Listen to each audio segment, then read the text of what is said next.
the best advice that I got was actually from my oldest sister, who gave me 7 working days, or actually no, 7 calendar days to get a job before she would kick me off her couch and stop feeding me. I was about to start at university, and she said, if you don't have a job in 7 days, you're out of here, sister. You're back on the White Star bus to Hawera. So on day 5 I had done nothing except for watch a lot of Oprah and eat in every restaurant that she suggested. She forked it out. And on day 5 she said, have you got a job? And I said, no.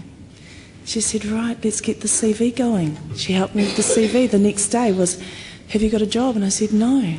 Out came the yellow pages and a list of potential employers and a script written. Day 7, 9:05 in the morning, she said, have you got a job? Because I have your bus ticket waiting. It leaves at 5:05 this afternoon. I got on the phone, made some phone calls and went, and all the nerves. Her best advice to me was basically, she gave me 7 days. So had she not, I would have probably been on her couch my whole 3 years of university instead of working 5 nights a week, earning my own way. The best career advice I ever received was from a professor, an older lady, Professor Tanya Gunn. What she told me was that the most successful people have at least 5 careers. And I actually believe that number's probably doubled at least now. I sort of have actually applied. I didn't believe her, being a good scientist, so I made my own investigations and looked back at the biographies of some successful people and realised that that is in fact true. And what that did was it gave me permission to really follow my interests and my passions and my dreams, and not to worry too much when one career seemed to ebb, knowing that eventually it would probably come back, or come back in a different form, or and also that no career is wasted, no job is wasted. You will always use all of the skills that you have in every job, that you learn in every job, and apply it to the next job and be better at that job. I slightly struggled with answering this question because I've never actually had specific career advice as such. When I was at school, I was at all-girls school. I didn't even know engineering existed or what it really was. My geography teacher told me what geology was and encouraged me to go for that. And I remember just before I was going for my first university interview, she sort of gave me a bit of advice beforehand, and she was the headmistress at the school as well, so I was a bit sort of daunted going to see her, and said, oh, now they shouldn't, but they may well ask you questions about how you're going to fit in a man's world, and this is how you're going to cope, and you're a woman, and what's all this, which set me up really well for a bag of nerves to go for my first interview. But that was fine, and then I discovered engineering and sort of started out at work, and then I've just always had very inspirational bosses and good mentors, and it's just sort of flowed along really. I've never had a sort of specific one occasion, so it's just good support all along. 2 answers from me. Firstly, have to credit my parents with something. They kept on saying to me, you find out what you love doing and what you are passionate about, and we will help you find a way to have that make some money for you. So I give them credit, because I certainly didn't have a fixed idea from get-go, and they had to, I guess, support me through a couple of wild ideas on the way to actually establishing what I wanted to do. Second person was my first mentor, who said to me, be very careful what you wish for.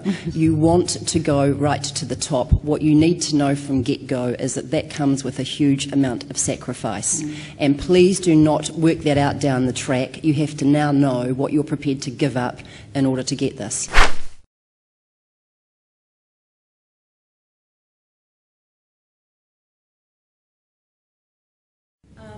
I think a lot of people, I had somebody that backed me and had my back very early on. So I had somebody that believed in me and that was prepared to give me an opportunity with all of the courage that he needed in order to do that. So he flung me into a leadership role at the age of 21, probably with his fingers, firmly crossed behind his back.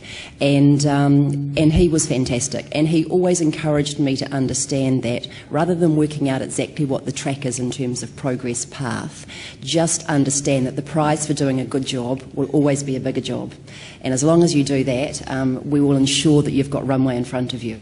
Yeah, again, it's inspirational bosses, really. So when I first started work, I had a huge amount of respect for my boss that was in the UK, and he would just give me something to do and let me see where I nearly went wrong and hoik me back and put me on the straight line. So it was learning from my mistakes straight off. But more recently, I think probably the biggest thing has been the earthquake. I talk about a challenge, was thrown into suddenly managing a team. I'd never done any of that sort of leadership management officially before, and I'm still sort of learning my way through it. But it was off the back of that that my current mentor, who again I respect hugely and has a big effect on me, told me about the Engineering Excellence Awards and the fact that this Young Engineer of the Year award existed, and said, "Oh, you're probably a bit busy this year, but how about trying it for next year?" Well, that wasn't going to happen. I applied for it last year, and so it's basically going to take off from now, I think. So, yeah, who knows what happens now? But the earthquake is the major sort of thing that's given me the opportunities to progress very quickly. I'm going to name three things. Firstly, a solid educational background. I went to St Cuthbert's College in Auckland. Going to a school which doesn't put any barriers in your head is really, really important. I never questioned that I would achieve. It was just that kind of school. And being a woman was absolutely no barrier to me. I mean, sure, you know, we're going to talk about what the barriers are a bit later, but I didn't see them at first anyway, and that made me push harder. The second thing is support from family and partners. I mean, we're here to celebrate women today, but I actually want to put in a word for the men, and you can see that they're already here supporting us already at the back of the room today, but the men in our lives make a huge difference to what we as women are able to achieve. And some of you may have seen that I'm currently pregnant. And I intend to, keep going in my career, and that is only because I have absolute faith that my partner will be very, very supportive of that. The third thing is mentors. So through my life, I've been so lucky to have either strong role models approach me or leave themselves open to approach. And if I can say to the young women in the room today, if anyone ever smiles at you or looks in your direction or suggests meeting for a coffee and you admire that person as a role model, please take that next step and ring them up or track them down and hold them to that, because they will be very, very valuable for you. So, and I've certainly found that. I'm going to talk about somebody else who had quite a positive influence on me that wasn't my sister, and it was a woman who I actually never met, and a woman who doesn't know I exist. But when I was a 19-year-old working in a restaurant in Cuba Street, she had a huge impact on me. There were a group of Māori corporates who came in for kai. I was working in a Turkish restaurant. And there were a lot of older Māori men. They looked like uncles, yeah? So they were asking me as a 19-year-old, "Are you at university, dear?" "Yes, I am." "What are you doing?" "Oh, I'm doing commerce and Māori studies." "Oh, excellent, dear. Don't talk to her. She's the waitress," says the woman in the red dress, the only woman at the table. I went, oh, they looked embarrassed. The uncles looked embarrassed. I went, "Kei te pai, it's fine." So I cleared the table. Went back with the next course. And, some of us are raised, it doesn't matter where you are, you scrape your plate and you pile them up. And these men were doing this. And talking to me again. "Don't do that.